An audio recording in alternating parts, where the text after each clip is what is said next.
मैंने इससे नुकसान खाए हुए लोगों को ज़िंदगी में बहुत कष्ट सहते हुए देखा, और वो है एंटीबायोटिक्स का सेवन। रिश्तों में, परिवारों में आपस में कलह कलेश, लड़ाई झगड़ा, गुस्सा, तनाव, चिंता, इन सब चीज़ों से जो पेट के हेल्दी अच्छे बैक्टीरियाओं का ह्रास होता है, नाश होता है, वो शायद ही किसी चीज़ से होता हो। उससे जो निराशा आप महसूस करते हैं, उसके बाद पाचन शक्ति में जो गिरावट आती है, उस पाचन शक्ति की गिरावट से फिर धीरे धीरे जो न्यूट्रिशन बॉडी में एकदम नीचे जाते हैं, वो नुकसान जिन्होंने उठाया है वही बता सकते हैं। ये आप उनके पास बैठेंगे वही आपको इसका एक्सपीरियंस देंगे। फिलहाल मैं तो आपको बता रहा हूँ तथ्यों पर आधार, जो साइंटिफिक रिसर्च और जो हमारी ऋषियों की हमारी दी हुई सूझबूझ समझ है, आयुर्वेद के ग्रंथों का जो अध्ययन है, मैं उसके आधार पर कह रहा हूँ। एक औसत अनुमान के मुताबिक हमारे पेट में हेल्दी बैक्टीरिया की मात्रा 100 ट्रिलियन से भी अधिक है, जो कि खरबों में हो जाती है। और इतने बैक्टीरिया हैं, और उनसे ही हमारा उत्साह, ऊर्जा, खुशी ये जुड़ी हुई है। सेरोटोनिन हार्मोन हो जो खुशी बढ़ाता है, या कोर्टिसोल हार्मोन है जो तनाव देता है, उसको घटा के रखने का काम ये हेल्दी बैक्टीरिया करते हैं। और आप हेल्दी बैक्टीरिया को खो देते हैं, हम लोग गुस्सा करके, और हम खो देते हैं उससे ज़्यादा चाय पी के, बल्कि खाली पेट चाय पी के। बल्कि खाली पेट मैंने देखा लोग तंबाकू और कोल्ड ड्रिंक्स और अल्कोहल पी रहे हैं, जिससे तो जो बैक्टीरिया की पूरी जो एक चेन है, पूरा एक इकोसिस्टम है, तबाह हो जाता है जल्द ही, देखते ही देखते आंखों के सामने। लिवर डिसऑर्डर और ये सब चीज़ें और कैंसर इतनी तुरंत हो जाते हैं। किस लिए हो जाते हैं? इसीलिए कि वो बहुत जल्दी खर्च होते हैं बैक्टीरिया। तो इन हेल्दी बैक्टीरिया को बचा के रखना पहले आपकी जिम्मेदारी, फिर उन बचाने के बाद फिर आगे कैसे बढ़ें ये सेकेंडरी चीज़ है। तो बचाना कैसे है?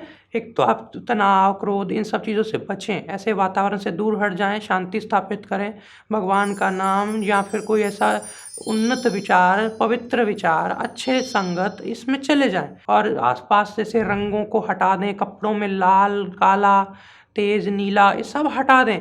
फीके रंगों के कपड़े पहनें, फीके रंग की लाइट कमरे में हो, फीके रंग के भोजन करें और सात्विक भोजन करें, मिर्ची हटा दें। सब जो चीज़ें प्रयास किए जा सकते हैं जिससे गुस्सा हटे और ये सब आपके अंदर जो बैक्टीरिया हरास हो रहे हैं, इनका जो नुकसान रोका जा सके। चाय बंद कर दें और इसकी जगह आयुर्वेदिक चाय लें। कभी कभी घर में बनी हुई गुलाब के फूलों की चाय, मुलेठी की चाय, लेमन ग्रास की चाय, ऐसी बहुत चाय मिल जाएंगी आपको, जो पानी में लोग आजकल इन्फ्यूज़ करके गर्म गर्म पानी में डाल देते हैं, थोड़ी देर में उसको छान के हल्के हल्के टेस्ट की जो चाय, थोड़ा बहुत शहद, मीठा जो मिलाना है मिलाकर चुस्की लेके ले सकते हैं। ये चीज़ें आपको फ़ायदा करेंगी। ये एक तरह से प्रोबायोटिक होता है, या यूँ कहो कि बैक्टीरिया जो हमारे अंदर बायोटिक्स हैं, अच्छे हेल्दी बैक्टीरिया, उनकी खुराक बन जाती है, यहाँ तक कि उनके लिए पोषण बन जाता है। उनको ये मिले तो वो और बढ़ते हैं। तो यदि आप दूसरी चाय लेते हैं नॉर्मल घर में,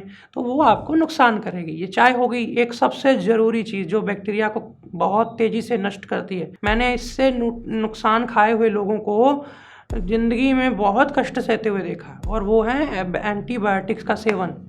तो एंटीबायोटिक का सेवन जिन्होंने किया है, वो उनसे बैठकर पूछिए, जो उनकी इम्यूनिटी गिरी है, जो उन्होंने नुकसान सहे हैं। शरीर वापस उठने में महीनों सालों लग जाते हैं। तो आप इनसे बच करके हेल्दी एंटीबायोटिक का उपयोग करें। जैसी परिस्थिति हो, आप हल्दी, अदरक, शहद, बहुत सारी चीज़ें हैं ऐसी जो आपको एंटीबायोटिक्स, बल्कि एंटीबायोटिक से भी अधिक उसका लाभ देंगी। तो आप ये उपयोग करें। फिर उसके बाद आता है कुछ प्रोबायोटिक्स। प्रोबायोटिक्स मतलब ऐसा आहार जिससे उनको पोषण मिले, बैक्टीरिया को खाने की खुराक मिले, बैक्टीरिया खा करके और ग्रो हों।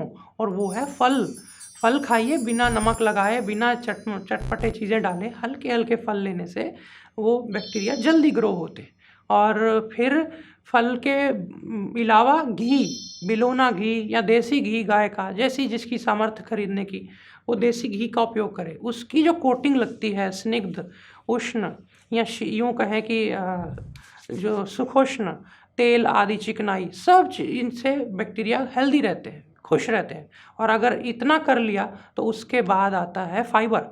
फाइबर लेकर के, यानी कि फलों में, सब्जियों में, सलाद में।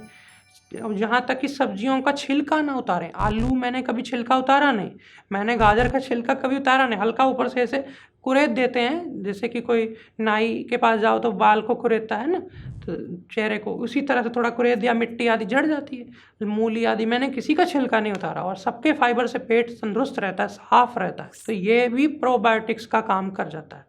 फिर उसके बाद प्रीबायोटिक्स का, तो उसके बाद आता है प्रोबायोटिक, यानी कि खुद डायरेक्ट बैक्टीरिया का इंटेक। ये बहुत ज़रूरी हो जाता है जब घर में कोई ऐसी चीज़ हो रही हो, बार बार लोग एक दूसरे से टकरा रहे हों, उस समय उनको ये ज़्यादा बढ़ाएं इसकी मात्रा। मैं खुद अपने ऑफिसेज में, जहाँ जहाँ भी मेरे स्टोर्स हैं, जहाँ जहाँ वेयर हाउस हैं, जहाँ जहाँ भी मेरी जो टीम काम करती है, मैं वहाँ पे भोजन उनको पका पकाया एक समय का ज़रूर उपलब्ध कराने की कोशिश करता हूँ, और उसमें ये सुनिश्चित करता हूँ कि उनको अच्छी मात्रा में प्रोबायोटिक्स और प्रीबायोटिक्स दिए जाएँ, जिसमें मैं उनको दही का सेवन कराता हूँ, ब्लेंड की हुई, मथी हुई, और ताज़ी दही के साथ साथ छाछ हो गई, कभी कभी कांजी बना के पिला दी जाती, गाजर की, मूली की, चुकंदर की। तो कांजी भी फर्मेंटेड जो होती है उससे भी। और फिर अगर ये चीज़ें ना भी कोई कर रहा है, या कईयों को लगता है और भी कुछ बताओ हमें प्रोबायोटिक्स के बारे में, तो उसमें आती हैं सिरके। तरह तरह के सिरके घर में बनाए जा सकते हैं। बाज़ार से जो एसिटिक एसिड और इस सब केमिकल बेस्ड सिरके हैं वो अच्छे नहीं हैं। घर में सिरका, अगर कोई एप्पल साइडर विनेगर, सेब का सिरका जिसे कहते हैं, या गन्ने का सिरका अगर बनाता है, उसमें जब अचार बनाए जाए, हल्दी का और गाजर का, मूली का, गोभी का, शलगम का, ये सारे अचार जो हैं फर्मेंटेड बहुत गुणकारी होते हैं। सर्दियों में जैसे ही सीज़न आए सब्जियों का, कच्ची सब्जियों का, आप इसका अचार बना के ताज़ा ताज़ा 1-2 दिन में फर्मेंट हो जाता है, और 1-2 दिन में उसको खा लें तो बहुत गुणकारी होता है। एकदम उत्साह आ जाता है, एकदम खुशी आ जाती है सबके मन में, और सब अच्छे अच्छे थॉट्स। कई लोग कहते हैं मुझे क्रिएटिव आइडियाज़ नहीं आते, आप फर्मेंटेड चीज़ें लीजिए। फिर इसके बाद आती हैं फर्मेंटेड राइस, फर्मेंटेड रात के बचे हुए चावल में थोड़ा छाछ वाछ डाल करके ढक देते हैं, अगले दिन वो भी फर्मेंटेड हो जाते हैं। ऐसे कई लोग उसकी जगह इडली को फर्मेंट करते हैं, उसके बैटर को, चीला आदि बनाना उसके बैटर को। पंजाब में तो आटा को फर्मेंट करके भटूरा बना लेते हैं, हालांकि बहुत हेल्दी नहीं मानूंगा, लेकिन फिर भी जो कोई पूड़ी आदि या कचौड़ी वचौड़ी खानी है, उससे अच्छा ये है कि जो बाहर से तो फ्राइड है, लेकिन अंदर से कुछ हद तक उसमें जो यीस्ट है या जो बैक्टीरिया हेल्दी हैं, जो लैक्टोबैसिलस की फैमिली है बैक्टीरिया की, अलग अलग प्रकार के बैक्टीरियाज, वो उसमें मिल जाते हैं। ये सारी चीज़ें उनकी गट को एक अच्छा फ्लोरा, एक अच्छी उसमें इकोसिस्टम पैदा करती हैं, जिससे आपका पेट समय पे साफ होना, भूख अच्छी लगना, तनाव, निद्रा सब बैलेंस रहती हैं। आप नेगेटिव नहीं फील करते, किसी चीज़ को कैसे रिस्पॉन्ड करते हैं इस पर निर्भर करता है कि आपके पेट में कितने हेल्दी बैक्टीरिया हैं।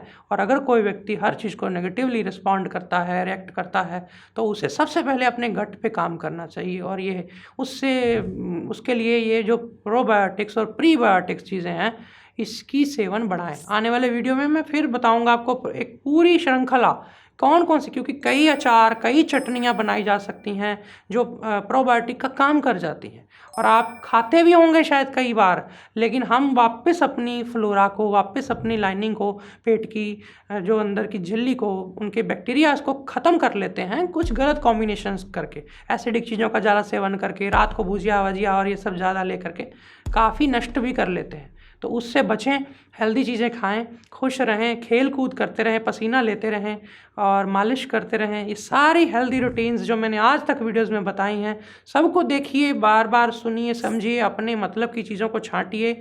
आपका अगला लाइफ का कौन सा लेसन हो सकता है उसको समझिए और उसे अपने जीवन में अपनाइए। फिर मिलूँगा जल्दी ही एक नई वीडियो में बहुत सारी नई जानकारियों के साथ। तब तक बने रहिए मेरे साथ। नमस्कारम।